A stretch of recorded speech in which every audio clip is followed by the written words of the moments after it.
Hi there, Lee Farnell here, and welcome to This Is Your Best Life. Now, this interview is absolutely fantastic, if I do say so myself. It's with my old mate Brian Cook, Chief Executive of Carlton Footy Club. We've interviewed over many years, you'll hear about it, but this is a great one, and Brian even says himself, Lee, I think this is one of our best ever. So get your notepad out. If you're a leader, a business owner, or you're just interested in high performance and getting the best out of people, this really is a fantastic Leading Your Best Life podcast. Stay tuned. Here we go. Well, good morning, folks. This is a ripper interview we're going to do today. Leading Your Best Life. The word is leading. I'm with an old mate of mine, Brian Cook, who's Chief Executive of Carlton Football Club. This is about the fifth or sixth interview we've done over the years. We started way back in 2007 when he was Chief Exec at Geelong. But Brian, welcome to our end of season review. Thank you, Lee. Thanks very much. You know, it has been two or three times this year, hasn't it, that we've been able to get together, which I appreciate. Mate. I'll be interested when we, put together some sort of summary of it all over the 3 years. Well, we've got another year to go, though. Amazing, mate. Amazing. The journey has been quite spectacular. As you know, we met it in 1980. Doing our master's degrees at uni, and then you went on to Chief Exec at West Coast Eagles, Chief Exec at Geelong, and now Chief Exec at Carlton. And you said to me when we were at Geelong, you were going to retire, and then you decided you were too young to retire. Yeah, when it was interesting because the last president at Geelong that I had was Colin Carter, and we agreed some time ago that I think I was entering my last year, and we agreed at the end of that year, which was 3 years ago now, I think, that I would retire. And when I got to that stage, which was 2 years ago, I found that I just couldn't retire. I wanted to keep going. I thought I had something to offer, and the decisions that we jointly made, I went back on it, I suppose. I had a rethink and. Received a very good offer from Carlton, a very generous one, and it suited me at that time. And here I am, and I've been here 2 years. I'll be here 2 years in 2 days' time at Carlton. Yeah, and remember too, that was sort of through COVID, so I had to sort of make up my mind if I wanted to take up a new role a new position during the COVID period. Which had its own extra pressures, I think, as a CEO. A new CEO in an organisation through COVID with where there's a few restrictions around at that time. You couldn't get people together, for instance. We had to separate our football team, who were the essential services, from our non-essential services. Yes. It was our administration team. They had to be separated. And so I think one of the uniquenesses I bring to an organisation is my ability to help develop plans, long-term plans, which I do in an inclusive way. But it was difficult having an inclusive process through COVID when you had to have separate people. So, we ended up doing it with different workshops and using digital media, asking, as simple as Facebook, asking all of our members, what our purpose should be and all sorts of things. So we eventually got there. But I've been rambling on for a little while, but I think it's important for people to know that there were some real challenges at our level, in trying to, in simple planning through the COVID period. Absolutely, mate. And of course, if people want more detail on this, I rang you when I heard that you accepted the job at Carlton. I said, mate, we're going to have to do an end-of-season review after your first year. And you had the idea of, hang on, we should do what do I plan on doing on day one, and then let's do a review at the end of the year. And as it works out, we ended up doing 3 interviews over the year. Yeah. We got your day 2. What was happening? Of course, a whole lot of things had happened there. The new coach had come on board. Michael Voss had come on board, and we did day 1. What were you planning, and what were you already doing? And that's all documented. Halfway through the season, and then again after the season, where you had your famous line of, for 99.999% of the season, you're in the 8, and then you're knocked out. But so we've got a brilliant documentation of that last year. I mean, as one of my mates, Ian Simons, who's president of Golden Square Footy Club, when I shared it with Ian, who's president of Golden Square Footy Club in Bendigo, and my other mate, Alan Ellis, who was president of South Bendigo Footy Club, and Ian said, that is a MBA, a PhD in leading a football club. And needless to say, Golden Square just won the premiership 2 weeks ago, mate. So you can take at least 5 or 10% of that, and Ian will be happy to give you that. So, mate, let's talk about this year. And, of course, because this is leading your best life, particularly around leading people, helping people realise their full potential, and obviously in your case, creating high-performance ecosystems. Let's talk about this year, 2023 Carlton Football Club. Last year, one of the things, as you say, planning-wise, I remember you saying you asked people in the workshops, what is Carlton's past, what is Carlton's present, and how do we see Carlton's future?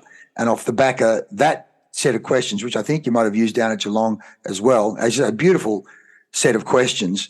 How do we bring the best of the past into the now, and what do we do in the now to create the future we want? And I know you're brilliant also in terms of your budgeting and your capital works, the great work you did down at Geelong with new stadiums and new facilities. We've got all that documented on other MP3s that we've done together. But let's talk 2023. What are some of the major milestones, both on and off the field, for you as a leader when you look back on this year? In terms of achievements for this year, I think we've done a lot of stuff. Things that come straight to mind are, we finished in third position after the finals. Yeah. Which was an amazing result for our men's footy. We were at one stage, I think after round, I've got to get this close anyway, I think after round 12 or 13, we were in 15th position out of 18 teams, Unbelievable. And yet we finished in a preliminary final. And I don't think that's ever been done before. I might be wrong, but put it like this, if it's been done, it's been done, very seldom. Incredibly rarely. Yeah. Yeah. So that was pretty good. It was amazing. I could talk about this for ages, but it was amazing. We had a topsy-turvy type of year because we in our first 5 games, we won 4, drawn 1. Then we lost our next 7. Yeah. And then after that, we won, I think, 12 out of our last 14, and that includes the finals. And so, there was it was interesting because it was like that. It was up and down. One thing I've learned over the 2 years that I've been here, and I think good CEOs, I think good organisations have competitive advantages, and CEOs can identify what they are. Maybe not straight away, but over time. I think it evolves with CEOs. What is it about this organisation that gives it a uniqueness that in our case will take us to the top and keep us there for a long period of time. What are those things, Yeah.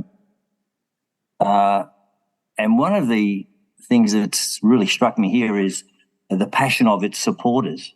Yeah. There's it's when you win games at Carlton, for instance, it's like having a family party. When you lose, it's like having a family funeral. Yeah. And so the passion has these metrics which are sort of a long way between each other. There's no sort of median. There's no acceptance of loss in a mature way, I suppose, at times. Completely emotional. It's very emotional. So, and you want to harness the emotion, both from just a simple human point of view, but from a commercial point of view as well. You want to harness it, and I'm finding, the strategies around that, our customer centricity plans, our strategies around that have been limited in the past, outside of, maybe 3 or 4 key strategies, one being winning, another one being, one-on-ones with supporters, opening up training to supporters, all sorts of things. But we really haven't had a well-defined customer servicing plan. That's the best way of putting it. Yeah. Anyway, so that's one thing I've learned about this football club, is that it is such a passionate club. It's a big club. We had 95,000 members. We aimed to get 100,000 members. We got to 95. So that would be another big tick for us. the third one would be we completely reviewed our AFL women's program. And right now we're just sitting outside the 8, having won 4 and lost 3, I think. Yeah, so we've had a really good look at our entire club. Other areas where we think it's really important that we've achieved is in our club engagement measurements. Whether they be staff engagement, where we score very highly now, as high as I ever have in any part of my career. It's Fantastic. in the 90s. Yeah. Or club engagement in terms of our digital communications, whether it be Facebook, Instagram. We're in the top 2 for every measurement in the AFL compared to other clubs. And that's been one of our KPIs as well. Also around attendances, we have had an average home ground attendance of 50,000 or more for the first time, and so that's been outstanding.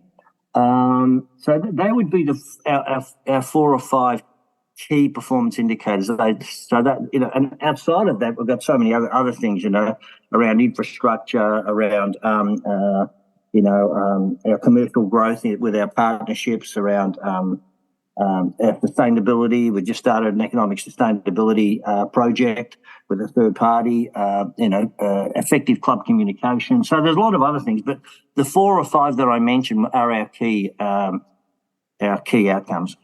Mate, absolutely fantastic. Now, of course, one of the questions people have asked me to ask you is what the hell happened to turn it around, to go from 15th to 3rd? So what are you willing to reveal that actually happened that turned it round? Well, it's like most things, mate. There's no magic formula. There's no one thing that's turned it around. As I said before, we won 4.5 out of our first 5 games. Then we lost our next 7, and then we won the next 12 out of 14. So at that point where we lost the 7 and we started that run of 11 or 12, what actually happened? What turned on the switch? Yes. I don't know. Bullshit. Okay, we know, first of all, we know process. Obviously, at some level, it's going to be a combination of who's out in the field at the time. I mean, if you've got injuries, that's going to make a difference, of course. No, look, we stuck to our strategy. If someone said what was the key, we stuck to our strategy. Yeah. There was all this noise around the place about our coaches not being good enough, the CEO not being good enough, the board not being good enough. There was this unbelievable pressure from us from the outside. Lots of noise, and even from our supporters. You may have heard that a small section of our supporters booed us off the ground and did all sorts of crazy things. But no, we stuck to our guns, mate. We stuck to the strategy.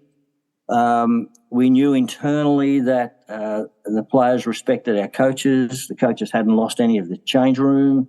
We knew that everything else around the club was going well, whether it be finance or infrastructure or our relationships or our communication. They were all going well. We just weren't winning. Yeah. There's talk around. We had a couple of get-togethers over a barbecue or over a beer and all that stuff. But there is no way that one get-together can turn around a footy club. The reality is the more important things, the hard things are what you put in place, the processes, the plans, the strategies, the commitment from people. They were excellent. We were getting great engagement scores. There wasn't any factions in the footy club, internally, that is, within the walls of the club. So we just had to keep going the way we were going. And if there was a lesson to be learned, it was around stick to your strategy if it's the right strategy. Yep. And, of course, you have to, at times, wonder if it is the right strategy.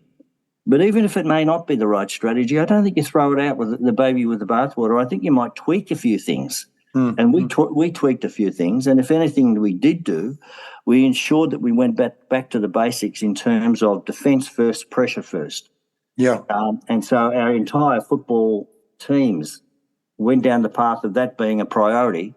And the offensive part of the attacking part of our game just came to us once we got those two things moving. The defensive side and the pressure. And so basically not giving the opposition any space whatsoever with the pressure and defending as well as we possibly could led to, I think, us playing better. Yep. No, look, and isn't it incredible? From a coaching point of view, from a leadership point of view, let's go back to the fundamentals. I'm doing some work in sales management the other day, and I was going, listen, guys, forget a PhD in sales management. Let's just do sales management 101, the fundamentals, and build from the fundamentals. Elon Musk talks about first principles, and as you've done there, defense first, pressure first.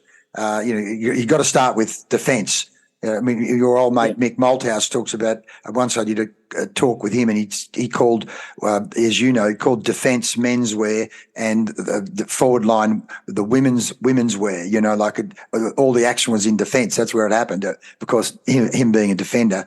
But so, mate, in terms of the noise, let's just talk about that for a second, because we say performance equals potential minus interference. So how do you, as chief exec and coach, what are the messages? What do you do to literally nullify or take out that noise? Well, the first thing you probably should consider doing, and it becomes a timing issue though, is publicly supporting your coach. Yes. Your senior coach, publicly supporting your leadership, the ultimate leaders. And we did that. We had to be a little bit careful, because there are so many times where club presidents and CEOs come out and say, we fully endorse our coach, and then a week later or sometime later sack them. Sad the way that happens, but it's consistent, isn't it? And so we had to make sure that the timing of when we came out and said, look, we are 100% behind our coach, and he will be our coach until at least the end of 2024. That was the message, and we did that. We spoke about it at length, Luke Sayers, the president, and I, and our comms team, and we decided on a particular weekend that we would do it. Some thought it was a week late, some thought it was a week early. But we thought it was spot on, and we got great, amazing feedback from our supporters who wanted to hear something, and in particular our footy department. Yeah. I think sometimes as leaders we underestimate the effect of what we say. Yes, no doubt about it. And I underestimated that because I remember talking to both my footy manager and my coach at the same time, Michael Voss, at the same time in a meeting, indicating to Michael that we were going to do this, and he was quite emotional. And I would have thought maybe not so, that's not needed so much, but it was, and it just goes to prove that these guys who put on a really solid and at times emotionless, they're human beings as well. Yeah, they're very human. They're very human when they come down to the core. When you can speak to them at that. And look, I was so glad that we did that. And you don't do it often. You do it sparingly in order for it to have impact. Yeah, absolutely. So let's just talk about that, because Michael Voss,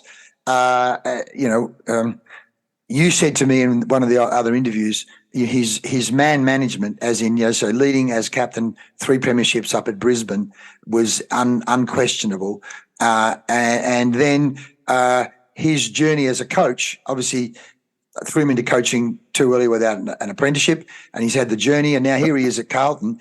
What have you observed, coming back to leadership, what have you observed some of his fantastic or admirable characteristics? Now you've watched him closely for 2 years.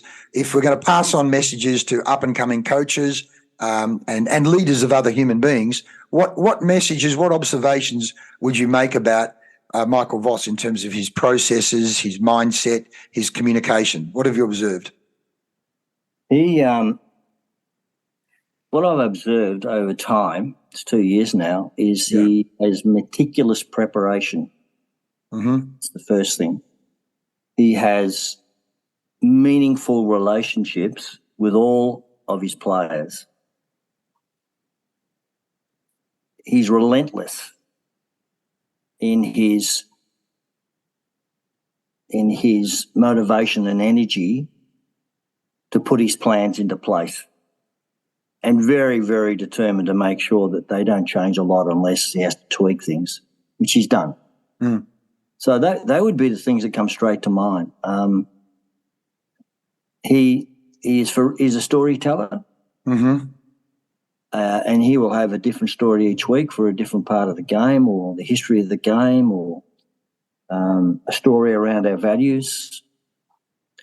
And I think he relates really well one-on-one with some of the stories he has as well. So he doesn't. When you say stories, what do those stories sound like? Are you able to tell me one, what's one that resonates with you that you go, gee, that's a great story that Voss just told? Well, he'll talk about his leadership at Brisbane Lions and some various experiences there. Mm-hmm. He'll talk about the importance of respecting the game, respecting the rules. He will talk about, and he'll present stories around his past teammates around that. Mm-hmm. He doesn't. I mean, he very seldom talks in a glowing way about himself. Yes, he has great humility. Yeah, excellent. And I reckon the players eat that stuff up if they can get it, But he's very selective in talking about himself. He tends to pick other people. And so it comes over with great humility. Well, I mean, you're talking, if you remember Good to Great, the Collins book, it talks about level 5 leadership, and the level 5 leader has massed great humility. As you say, level 5 leadership, a stickler for systems, discipline, detail, but humility. It's not I, it's we. And there's a little bit of charisma. Of course. 3 premierships. You can have that captaining 3 premierships. Yeah, I think Collins went down the path of saying you don't have to have charisma. That's fair. But he has a bit of charisma, and he'd be a level 5 leader. Yeah. I think he manages his assistant coaches remarkably well. Give me some examples, and what do you mean by that? Well, he understands the strengths of people and how they accommodate some of his weaknesses. Yeah. And so he has brought on board, a group. Within the group, there is a dominant number of very strong technical people who manage the analysis really well, who manage, the measurements really well, and he relies on those. And he tends to be a leader-driven coach, not necessarily a development coach or a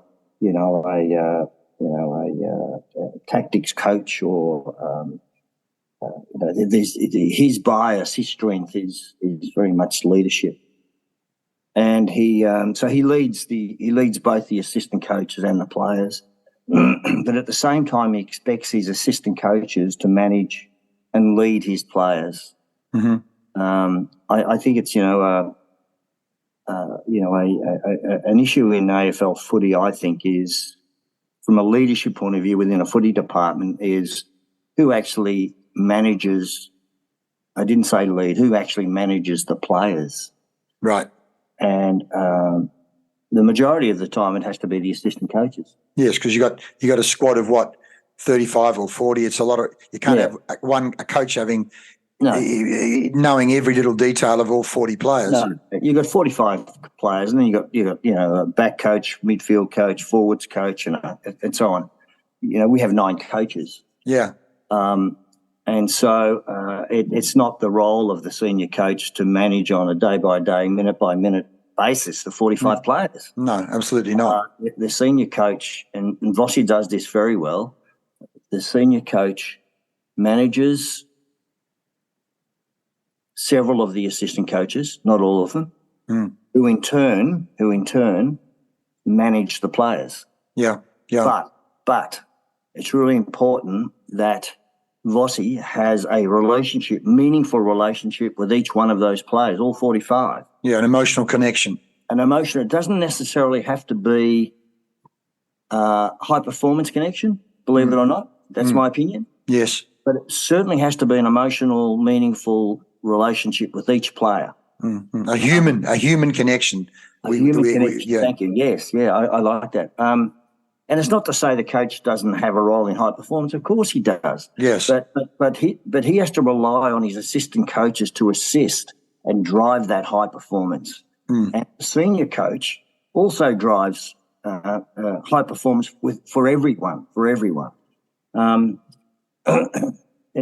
it's interesting because I think with Vossi, he tends to lead the softer issues so much better. The softer issues around, the engagement with the players, the fact that they do need to have a professional development plan, the fact that they do react and have a collegiate approach with each of the other players. So he plays a role in a lot of the softer issues. And some of the more high performance issues around metrics on tactics and a few other things, he leaves a fair bit of that to the assistant coaches.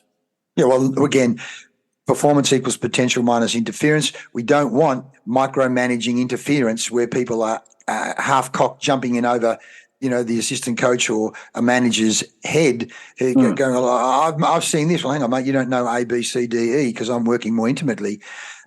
So, yeah, it's just beautiful because I remember you saying at one stage you saw Michael in the very early days delegating and empowering the assistant coaches on drills and a whole range of things, that he's not there running every drill, that he's going, well, that's your job, you guys. He's creating space. But the other thing you said in one of the interviews was when you first came, you actually saw a whole pile of subcommittees and the directors involved operationally on these committees. Mm-hmm. And if we go back to one of the principles of any one person can only be having, say, 5 to 7 subordinates, and all of a sudden you had 15 or 16 direct reports and wondering why things weren't working. And what you're seeing here, as you've just said to me, is Vossi and that football department essentially working in the 5 to 7 direct reports area rather than 45 players going to one senior coach. How's that gone? Let's go back to some of the macro things in the club where you got the managers more involved and you rearranged the numbers of direct reports. How's that structural change paid off for you? It's gone well, and I think I think my managers would say that, my executive team would say that, and my board would say that. We've gone from 16 board-led subcommittees to around 5. Yeah, right. Well, that's amazing. Which is the norm. Yes. Yeah, of course, but these things grow like topsy. Well, as you say, it's rising down. We'll do that, and all of a sudden you've got 16. Yeah, that's right. Yeah. And the issue, the problem became whenever there was a special project or some sort of key issue around the place, they would form a committee or a project group, but it would be led by a director.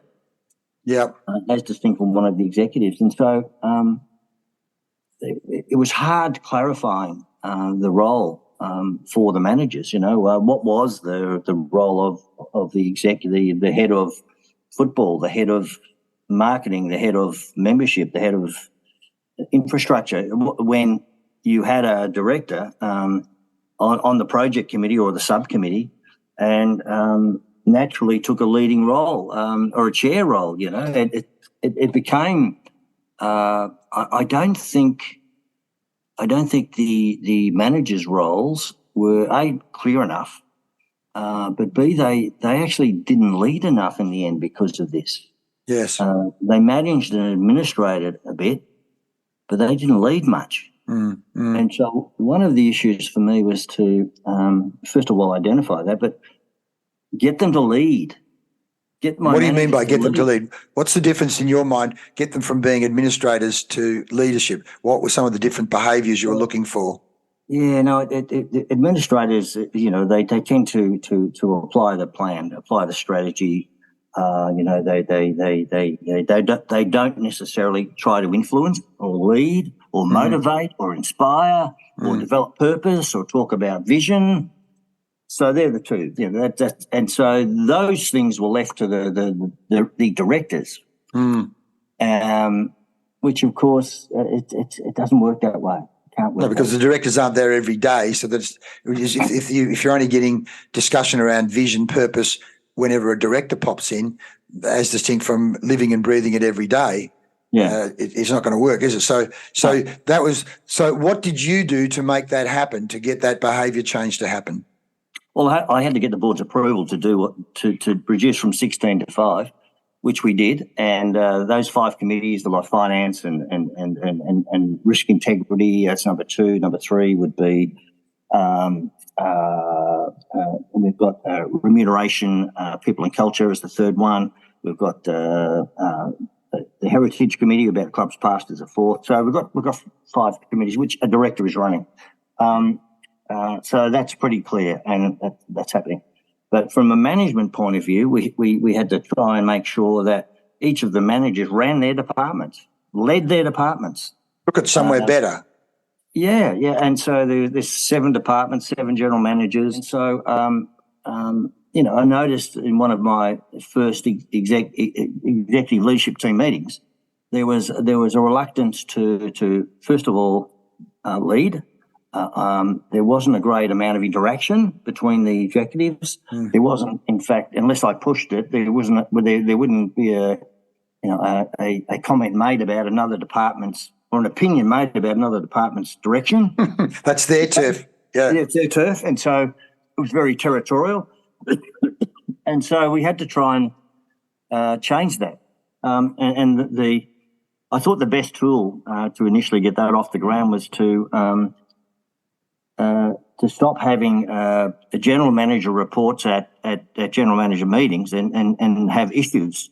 So we might talk about, how do we get to 100,000 members, or how do we develop a customer centricity issue plan, or it might have been how do we improve our community programs, and we all spoke about it. So it's simple stuff. But we had to. I wanted that team effort to the collective. You always said I'd rather over collaborate and over cooperate than under cooperate. So here, as you say, a report is one way traffic, a one way communication, justifying, maybe even covering your own ass, smoke screening even, versus you put a question up, and now all that we use collective brain power to co-create this together. It's a completely different dynamic, isn't it? Yeah, it is. It is. And I introduced also a section called Let's Discuss the Undiscussables. What were the undiscussables? You actually had an agenda item called Let's Discuss the Undiscussable. I love it. That's fantastic, mate. Yeah, and so that was the last item on the agenda. And we used to get we'd get the odd they weren't forthcoming early. No, of course not, because you're changing the culture with just that one agenda item. Yeah, so they did. It's become a popular agenda item. Oh, isn't that marvellous? Yeah. Although I must admit, sometimes the undiscussables are very discussable. They're not. They're very polite people. They're very polite. But we get, we talk now about, pay parity and inequality, and a lot of, some people that haven't been performing well in areas, or have been, caught out with integrity matters, et cetera, et cetera. So, there's, and one thing you do discuss a lot in that period, that undiscussable area, are the integrity matters. Yes. I think there are some organisations, and certainly in our game in AFL, where they sort of hive off integrity, give it to a particular group of people, and let them work it out themselves, and analyse it and review it, and it's sort of kept within a little team. Yeah. Whereas I think if you use the integrity issues as a means of developing your org, you actually can talk about the values, your culture, your purpose. Yes. Because when you talk integrity matters, you've always got to come back to your purpose, your vision, your value, and compare that. And there's nothing better than getting your executives to actually understand that those things that I just mentioned, purpose, vision, KPIs, they're your compass. Yes. Use that as a compass to make decisions. And I don't know if our executives do that enough, generally speaking, but we're doing it here now. We're doing it pretty well. and we're discussing the undiscussables, and a lot of them are integrity issues, but it actually develops the club dramatically. Because then those values, which again I know you worked through in those early days to recapture and because you said I think the previous values you thought weren't values in the sense that you saw them as being tools that you could then use, as you say, on a day-to-day basis or a week-to-week basis. So the fact that you've reset those values, you've reset the compass, and funnily enough, as you say, the undiscussables are often items that revolve around. So all of a sudden, these pillars, these values are living, breathing, operational, rather than they're just words in a document that's in a bottom drawer that we never refer to again.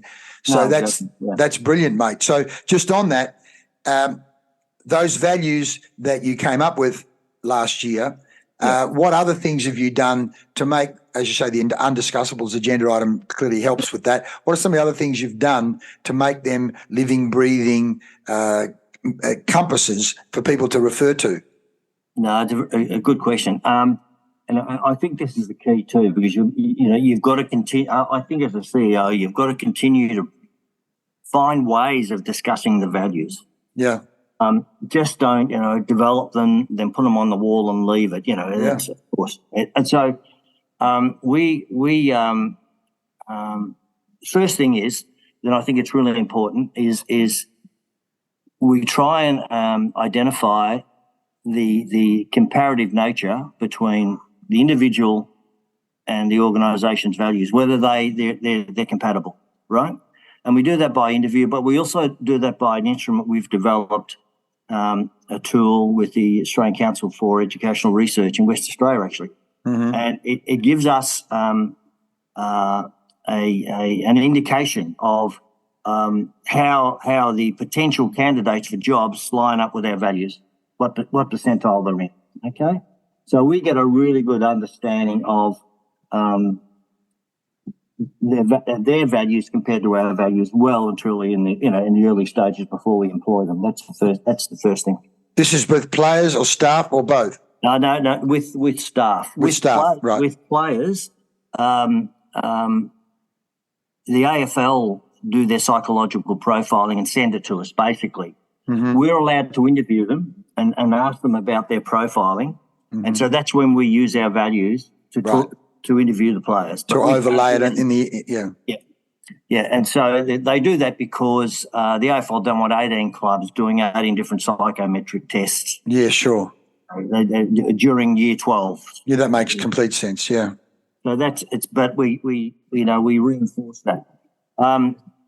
In both the AFL women, AFL men, we have the player of the week decided upon the values. Right. It's important that we have a bonus system that I've introduced since I've been here, which is the percentage of profit. But there's the discretionary amount within that 10% that goes to people, and that's based on the values. Oh, right. And who decides that? The general manager of each department. Okay, great. Yeah, and I decide that on behalf of my GMs. Mm-hmm.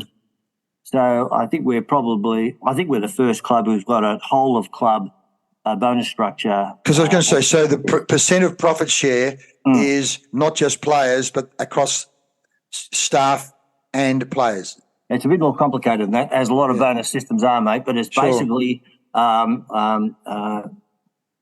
of the club apart from football, and football have also a bonus system. But because we have a soft cap, the only time you've got to be careful of that. The only time we can give players and staff a bonus is when we make the finals. All right. Because we get money from the AFL, which is excluded out of the soft cap. Okay. Oh, okay. So this year's been a good year for our club because our footy department receives bonuses. We finished in the finals, and the rest of the club shares a percentage of the profit. Fantastic. Yeah. So that's one thing I've learnt, and this is pretty simple, but hey, I think it counts, is the most important thing in terms of hiring people is you've got to get it right. in the first place, because it saves a hell of a lot of time down the track. You know, That's right. if you put a lot of effort and time into getting the people right in the first place, Yes, I'm telling you, you actually save so much energy down the other end. That's what one of my mates I do a lot of work with is a recruiter, and the number of times we've said this, stop just plonking Auntie Beryl in because she's a nice person, As you say, get the recruiting right. Stop recruiting problems. No, exactly. And, that's been interesting. I think, oh, goodness, I've got to be careful what I say here. But when I first arrived, there was many integrity issues we had to sort through. Then we developed the values, and some people left because of it. Yes. 2 years down the track, it's so much quieter around this integrity stuff, Yeah. It's still we do have integrity issues like everyone does, but the intensity of those, they've changed. And well, I remember us talking about Geelong, and you saying, you have to be a good citizen. We'll think of what defines a good citizen, and by doing that, as you say, one, you get rid of a lot of the issues because the people that go, oh, I didn't realise that's what I had to be. Well, a decent chunk can change behaviour. Those that can't leave, self-select to leave. But as I think the 2 or 3 stages footy's gone through over more recent times means now that clubs need to do well on field and off field. With all the KPIs, do well. Need to do good in the community, and add layers to your footy club that gives them greater meaning to the community. We have a Carlton Respects program, which is a program which tries to relinquish domestic violence against women, that sort of thing. So doing good in the community, so do well, do good. And the third element, which has become really important over the past years, is more recent years, is doing right from an integrity point of view. And so, the AFL now have got 40 staff in the integrity area.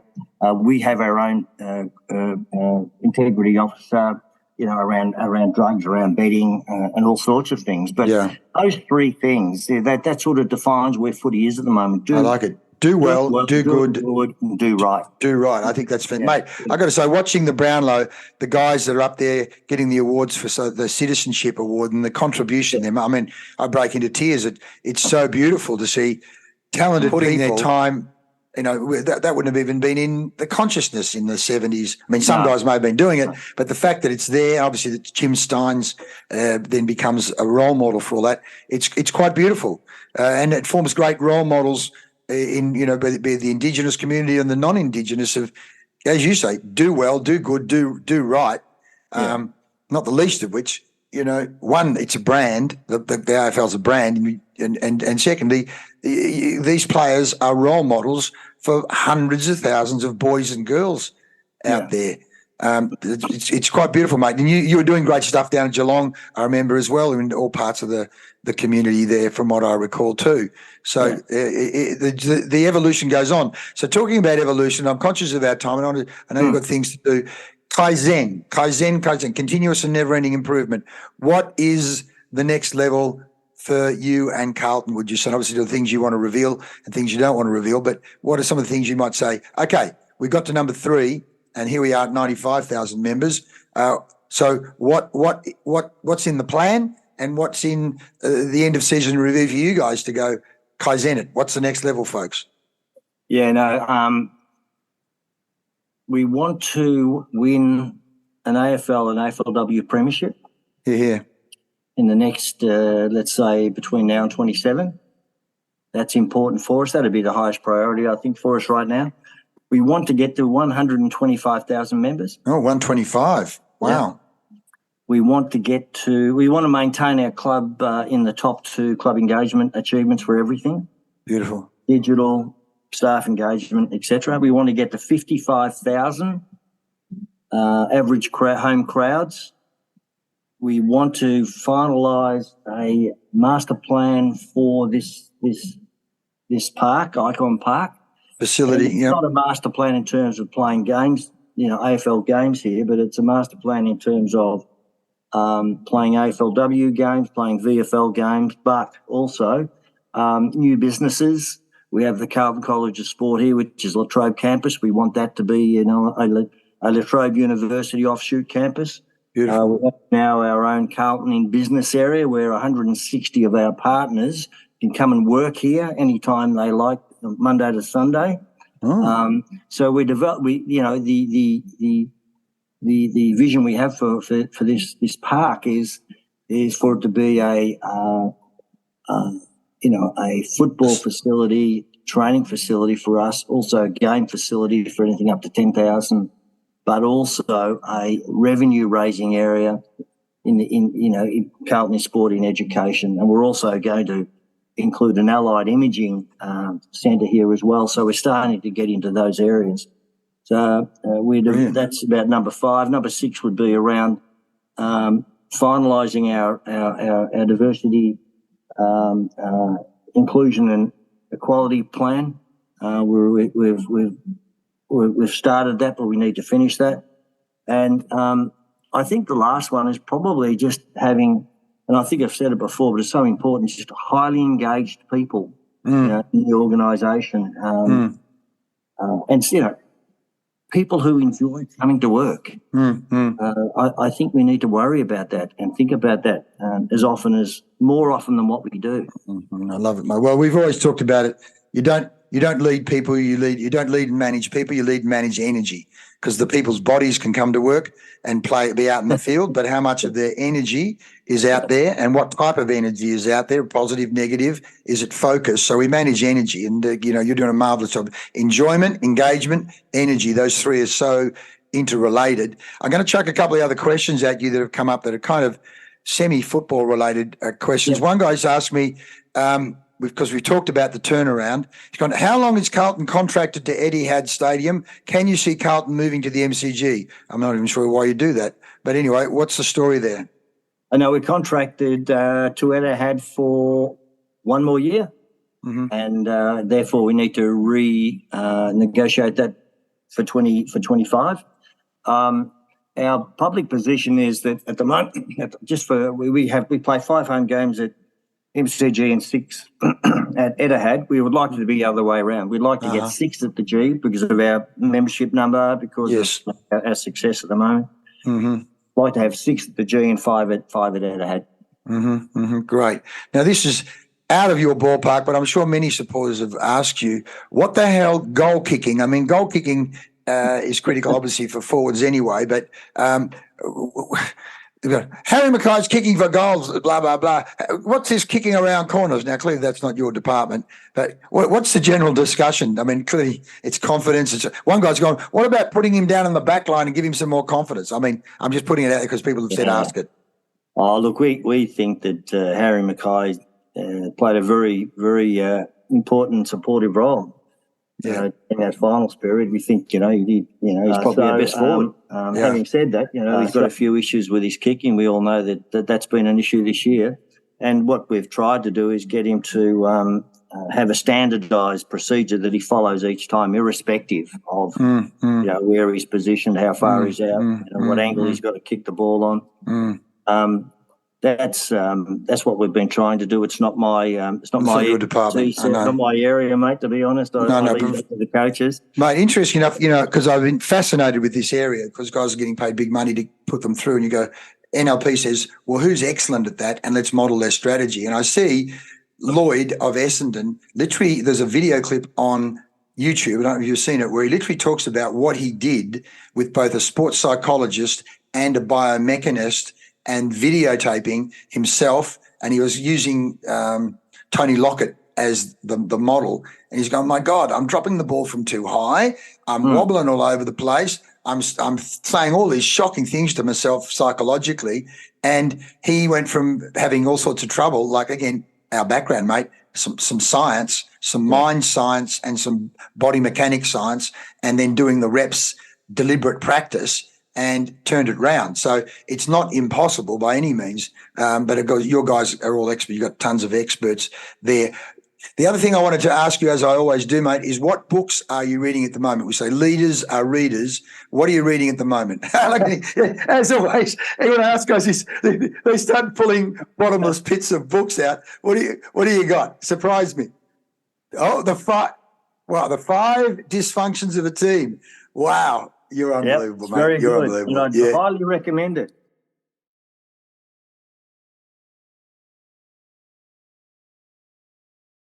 Yes.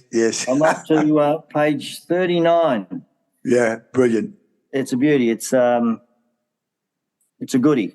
That's the one I'm reading right now. Yeah, brilliant, mate. The other thing I want to ask right now, but here you are at, age 35, the way you are. What motivates Brian Cook at this age and why? People ask me that all the time, and I can't answer it. I wish I could answer it. I don't know. I know I've tried to answer it before, but I think I think it's only half truth. What's the half-assed answer you give? Oh, I love winning. I love competition. I love seeing people grow. Yes. All those lovely things. Well, they're real. They're real. You've spent your whole life doing it. They are. But what inspires me to come into this office every day at the age of 69 next month? You're kidding me. Look at the face. That Nivea is working incredible. Being nice. Oh, no, you're doing all right.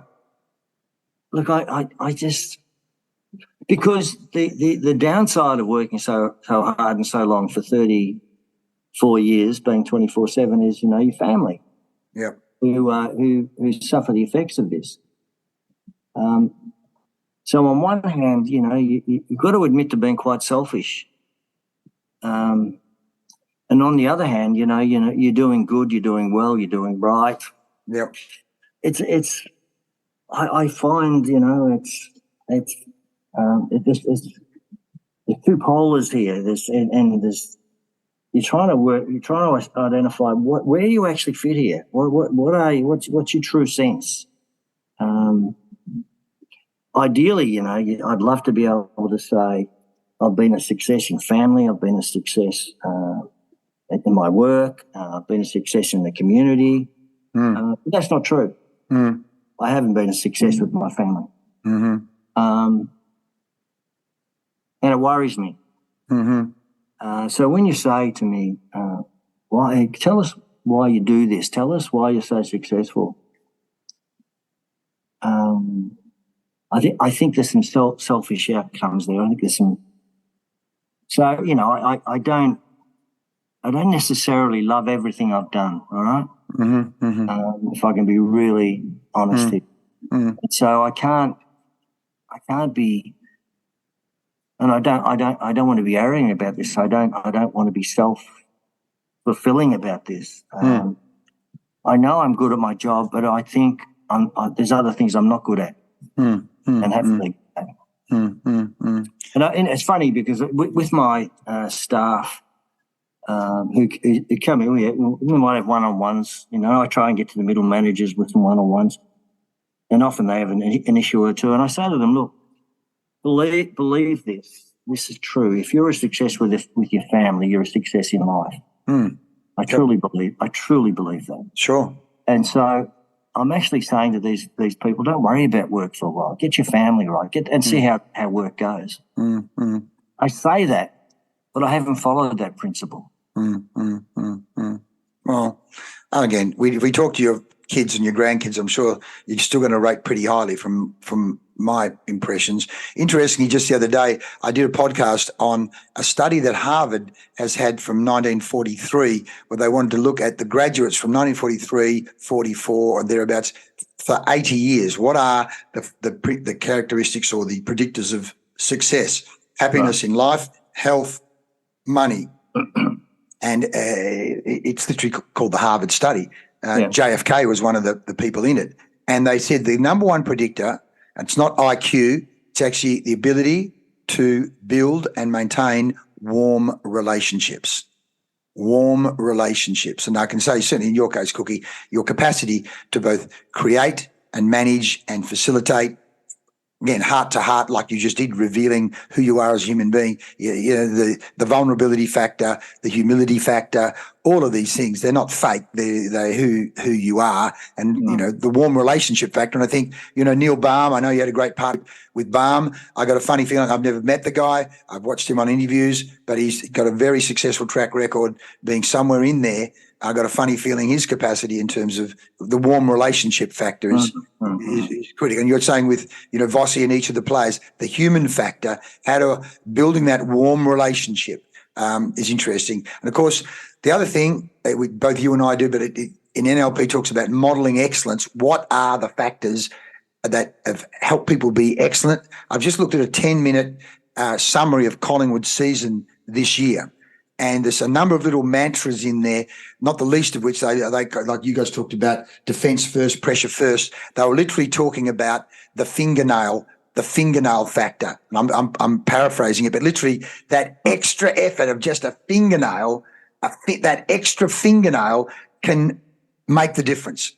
And you start to see in that 10 minutes. I love that. Yeah. Check it out on YouTube, because I think, and not only that, in their case, you can see the fun factor that coach has brought in. I saw before the game, you were at the ground, I suppose, but literally he was swinging his shirt around his head in the change rooms as Kiss were playing on the stage.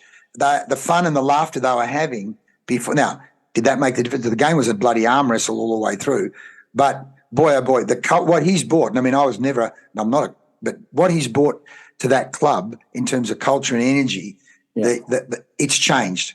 And I'm just saying, so whatever you guys can learn, I'm sure Vossi's scanning it like a robot, scanning that, and a number of little mantras, which again Vossi may be doing. But I heard, because I always watch the interviews, and that's why I take photos of you sometimes at the end of the game, because I'm almost as interested in what the players say at the end of a game to get an insight to the thinking of what is it what's the computer software that's driving these guys.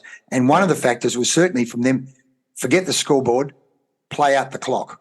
What's the process? Stay with process. And again, studying those guys, and again, I'm sure you guys do it as well, but he said, I think every practice, they're doing full on last 2 minutes, last 3 minutes of the game drills. Yeah. And they said, so we were in that. They said that wasn't new to us when we got to that last 2 minutes, because we'd rehearsed that 1,000 times over. We're one goal up, we're one goal down, or whatever. Again, I'm sure you guys do that. But anyway, Cookie, this interview is always brilliant. Is there anything I haven't asked you that I should ask you before we wrap up? Anything we haven't covered that you think we should cover? There probably is, mate, but I can't think of anything. No. I think we've covered a few bases.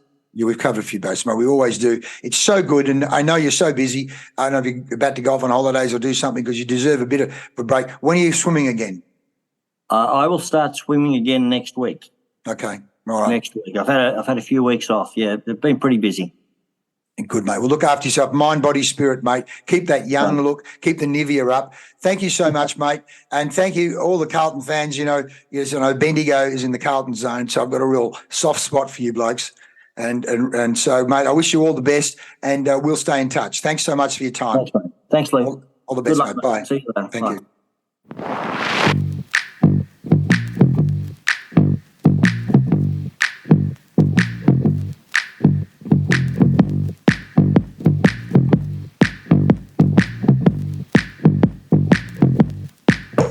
Well, how was that? If you're a business owner, if you're a leader, or you're just interested in football, to hear from probably the best chief executive, or one of the best chief executives of football clubs, and some would say one of the best sports administrators in Australia, all of the things you talked about, the undiscussables, integrity matters, the whole Kaizen, the profit share, the customer centricity plan.